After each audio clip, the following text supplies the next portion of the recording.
Наша героиня Любовь ищет свое личное счастье на сайте знакомств. И сходила уже на 60 свиданий. Но пока все безрезультатно.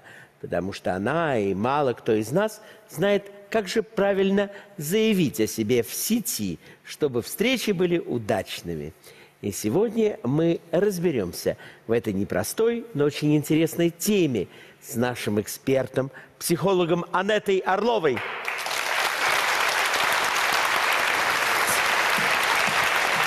Здравствуйте, Анетта. И вы, как всегда, пришли с актером театра пантомимы Максимом Дорофеевым. Здравствуйте, Максим. Да, здравствуйте. Рады вас видеть. Прекрасно. Наша героиня Любовь разочаровалась в сайте знакомств. От чего, вам кажется, такое вообще могло произойти? Мне кажется, что это достаточно частая ситуация. В первую очередь, этот результат – это глобальное снижение самооценки. Потому что постоянные встречи, которые происходят именно на сайтах знакомств, они все-таки не в пользу женщины. Почему? Потому что сайт знакомств не подразумевает интриги. То есть женщина, которая размещает там информацию о себе, по сути, Александр, согласитесь, она уже как будто бы признается, что в реальной жизни у нее все не очень. Ну, я думаю, да. И те мужчины, которые туда приходят, они понимают, что вроде бы это легкая добыча, вроде бы это женщина, которая уже разочарована в жизни, и она уязвима. Ее можно достаточно быстро использовать в своих целях. Я за социальную сеть. Почему? Потому что там есть некий вопрос. Да, все то же самое, что и на сайте знакомств. Да, там есть фотографии, да, там есть увлечения. Там можно о себе просто создать то впечатление, да, которое ты хочешь. Но при этом вроде бы ты там просто для общения с друзьями. И ты всегда можешь сказать мужчине: ну ты просто ко мне зашел на страничку. Это ты хотел со мной познакомиться, а я тебе ответила. Ну, с чего начать? Дайте конкретные советы. Наверное, с хорошей фотографии. Какой она должна быть? Первое, на что, конечно, обращает внимание мужчина, это фотография. Тот самый аватар. Оказывается, здесь в первую очередь, как вот здесь показано, обращают внимание на волосы. Причем на самом деле не обязательно, чтобы это была блондинка. Да, у каждого свой вкус. Второе, на что обращает внимание мужчина, глядя на фотографию на экране монитора, это на глаза. По глазам мужчина пытается понять, первое, в каком настроении находится женщина, оптимистична, она весела. И второе, на что он обращает внимание по глазам, готова ли она к знакомству. И вот здесь он оценивает взгляд.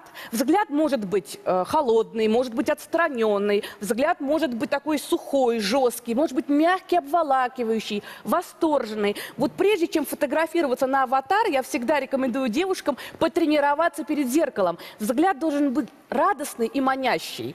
И имя тоже играет роль? Ник играет огромную роль. Мало всего прочего, считается, что для женских ников, если мы хотим придумать себе ник, очень хороши буковки Л, М, мягкие знаки. Все то, что будет смягчать образ женщины. А вот фотографии из паспорта. Вот это то, что частенько приводит к тому, что у девушки не получается познакомиться. Когда на фотографии, вот она так серьезно относится к этому процессу, что на фотографии она такая серьезная, настроена обязательно на семейные отношения. И вообще, если ты этой женщине позвонишь, то нужно будет уже остаться жить с ней до последнего дня. Да. А вот фотографии типичные, когда человек хочет сказать: а у меня такой автомобиль, а автомобиль-то не его, например, а автомобиль совершенно другой. Просто стоял у подъезда или у магазина, но им кичатся, правда? Александр, дело в том, что когда мужчины фотографируются на фоне автомобиля, это еще ничего. Они пытаются показать свою маскулинность. Гораздо опаснее, когда женщины фотографируются на фоне супердорогого автомобиля.